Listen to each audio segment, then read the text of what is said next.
बच्चों, आज मैं आपको एक मजेदार और ज्ञानवर्धक कहानी सुनाने जा रहा हूं। इस कहानी से आप जानेंगे कि पानी कैसे घूमता रहता है और हमारे जीवन के लिए इतना महत्वपूर्ण क्यों है। इसे हम जल चक्र कहते हैं। तो चलिए कहानी शुरू करते हैं। एक बार आरव और सिया अपने बगीचे में खेल रहे थे। अचानक बारिश होने लगी। सिया ने खुशी से बारिश में नाचते हुए पूछा, भैया यह बारिश कहां से आती है? आरव ने सोचा और कहा, मुझे नहीं पता, चलो दादाजी से पूछते हैं, वो हमें समझाएंगे।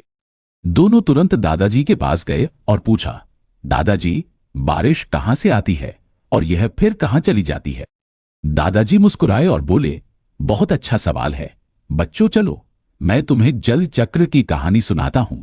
यह प्रकृति का एक अद्भुत जादू है। दादाजी ने कहा, जल चक्र की शुरुआत वाष्पीकरण से होती है। जब सूरज चमकता है तो उसकी गर्मी नदियों, तालाबों, झीलों और समुद्रों के पानी को गर्म कर देती है। गर्मी से पानी भाप में बदल जाता है और ऊपर हवा में उड़ने लगता है। इसे वाष्पीकरण कहते हैं। यह ऐसा है जैसे पानी गायब हो रहा हो, लेकिन वह वास्तव में भाप बनकर ऊपर जा रहा होता है। बेटा सोचो, जब तुम चाय बनाते हो, चाय गर्म होने पर उसमें से भाप निकलती है ना? ठीक वैसे ही सूरज की गर्मी से पानी भाप बनकर ऊपर उड़ जाता है। यह भाप हवा में अदृश्य रूप में घूमती रहती है। दादाजी ने आगे कहा, अब यह भाप हवा में ऊपर जाती है, लेकिन जैसे जैसे यह ऊपर चढ़ती है वहां का तापमान ठंडा हो जाता है। ठंडी हवा में पानी की भाप ठंडी होकर छोटे छोटे पानी की बूंदों में बदल जाती है।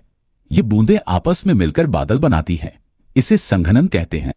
सोचो, जब तुम फ्रिज से ठंडी पानी की बोतल निकालते हो तो उसकी सतह पर छोटे छोटे पानी के कण जमा हो जाते हैं।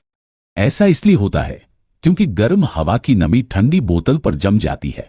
इसी तरह भाप ठंडी होकर बादल बना देती है। दादाजी ने कहा, जब बादल बहुत भारी हो जाते हैं और उनमें ज्यादा पानी इकट्ठा हो जाता है तो वे इस पानी को धरती पर गिरा देते हैं। इसे वर्षा कहते हैं। यह बारिश, बर्फ या ओलों के रूप में हो सकती है। वर्षा से ही धरती को पानी मिलता है, जिससे नदियां, तालाब और झीलें भरती हैं। सोचो, अगर तुम एक कप में पानी डाल रहे हो और वह कप भर जाए तो पानी बाहर गिरने लगता है ना? ठीक उसी तरह जब बादल बहुत ज्यादा भारी हो जाते हैं तो वह बारिश के रूप में गिरने लगते हैं। दादाजी ने कहा, अब जब बारिश होती है तो पानी जमीन पर बहने लगता है। यह पानी नदियों, तालाबों और समुद्रों में जमा हो जाता है। इसे बहाव कहते हैं। यह पानी वापस सूरज की गर्मी से भाप बनता है और फिर ऊपर चला जाता है। इस तरह जल चक्र लगातार चलता रहता है। सोचो, जब तुम एक बगीचे में पानी डालते हो तो वह पानी जमीन पर बहकर किसी गड्ढे या नाली में चला जाता है। इसी तरह बारिश का पानी भी नदियों और समुद्रों में जाकर जमा हो जाता है। यह पानी फिर से वाष्प बनकर ऊपर चला जाता है। दादाजी ने समझाया, जल चक्र हमारे जीवन के लिए बहुत जरूरी है। यह हमें पीने का पानी, खेती के लिए पानी और नदियों और झीलों को भरने के लिए पानी देता है। अगर जल चक्र नहीं होता तो हमारी धरती सूख जाती और जीवन संभव नहीं होता। दादाजी ने कहा, सोचो, पानी एक यात्रियों की तरह है।